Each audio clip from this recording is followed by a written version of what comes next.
బహుమానం చాలా బాగా నచ్చింది ఆయన. చూడండి, మనకి ఏదన్నా బాగా నచ్చింది అనుకోండి, ఆ నచ్చింది మన దగ్గర ఉంచుకో, మనకి ఇష్టమైన వాళ్ళకి ఇస్తాం. చూడండి, మనకి ఏమైనా వచ్చిందనుకోండి, మనకి మన భార్య గారు నిజంగా ఇష్టమైతే కనుక మనకు బంగారము వెండి బహుమానం వచ్చినప్పుడు ఏం చేస్తాం, మన భార్య గారికి గిఫ్ట్ గా ఇస్తాం, అవునా కదా.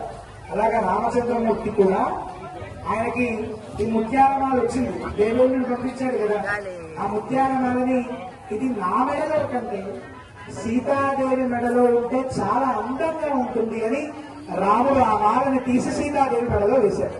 అంత సేవించండి.